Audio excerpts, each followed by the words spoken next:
तो गुरु लोग one piece chapter number 1171 के स्पॉइलर आ चुके हैं और भाई कसम से ये चैप्टर बिल्कुल ही अलग लेवल का है। इस चैप्टर में लोकी ने ऐसे काम किया है कि ईमू तक शोक में चला गया है। सोचो, जो बंदा पूरी दुनिया को कंट्रोल करता है आज वो हिटर में है। और सबसे बुरा पार्ट ये है कि नेक्स्ट वीक ब्रेक है, मतलब हमें सस्पेंस में ही लटके रहना पड़ेगा। और एक छोटी सी हेल्प चाहिए, चैनल की रीच ऑलमोस्ट डेड हो चुकी है, तो प्लीज लाइक करो, शेयर करो और सब्सक्राइब करो, थोड़ा हाइप वापस लाओ। चलो चैप्टर स्टार्ट करते हैं। चैप्टर 1171 का नाम है रागनार और ये नाम बिल्कुल परफेक्ट है क्योंकि लोकी ने लिटरली इस चैप्टर में तबाही मचा। पिछले चैप्टर में लोकी ने हारार को मार दिया था। इस चैप्टर की स्टार्टिंग वहीं से होती है। ईमू पूरे शोक में है क्योंकि ईमू ने हारार को पावर दी थी। उस ईमू ने हारार को इमोर्टल बनाया था और उसने हारार को बिल्कुल ही ऑलमोस्ट अनडिफिटेबल बना दिया था, लेकिन फिर भी लोकी ने उसको खत्म कर दिया। गोरू से ईमू से बोलते हैं कि हमें होली नाइट्स को वहाँ पर भेज देना चाहिए, पर ईमू मना कर देता है। वो बोलता है एल्बाफ अब कोई नहीं जाएगा और हम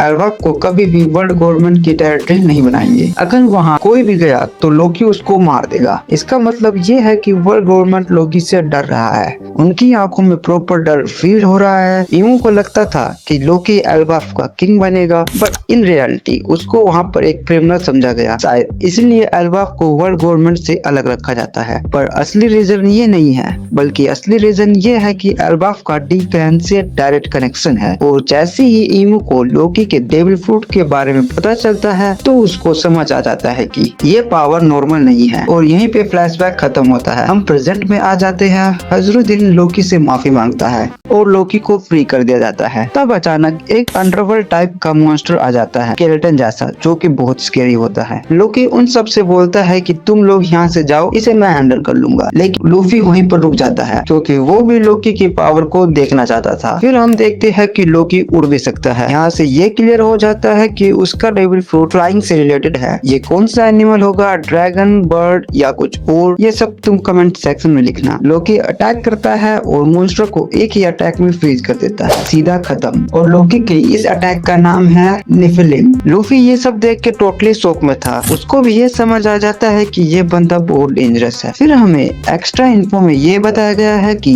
गवान ने भी होली नाइट से फाइट करी है, पर ऐसा पावर उसने भी पहली बार देखा है। गवान ये देखकर बिल्कुल शॉक में था कि इमोर्टल को भी मारा जा सकता है। जारुल भी शॉक में है। मैं तो ये सोच रहा था कि इस बुड्ढे को डेविल फ्रूट के बारे में सब कुछ पता होगा, बट वो भी ये डेविल फ्रूट की पावर को देखकर टोटली शॉक में था। और ईमू उसके तो भाई सांसें हैवी हो गई थी। मतलब लोकी ने ईमू को मेंटली हिला दिया है। और यहीं से एक बात क्लियर होती है कि लोकी नॉर्मल योंको या रॉक टाइप कैरेक्टर बिल्कुल नहीं है। ये बंदा उस लेवल से भी ऊपर का है। मैं तो अब सैंक्स की पावर को इमेजिन भी नहीं कर पा रहा हूँ कि सैंक्स की पावर किस लेवल की होने वाली है। जब लोकी इतना पावरफुल है तो सैंक्स कितना पावरफुल होगा, क्योंकि सैंक्स ही इकलौता बंदा है जो लोकी को कैद कर पाया था। और यहाँ पर मेरी प्रेडिक्शन बिल्कुल सच हो गई है कि फाइनल वार में लोकी एक मेजर रोल को लीड करेगा, क्योंकि अभी तक वही इकलौता बंदा है जो कि इमोर्टल को मार सकता है। और शायद आगे चलकर लोकी स्ट्रॉ हैट को भी ज्वाइन करे होली नाइट्स का गेम खत्म करने के लिए। चैप्टर छोटा था पर इम्पैक्ट बहुत बड़ा था। अगर वीडियो पसंद आई हो तो लाइक करो, शेयर करो और चैनल को फिर से उठाओ। So make sure to subscribe and bye bye.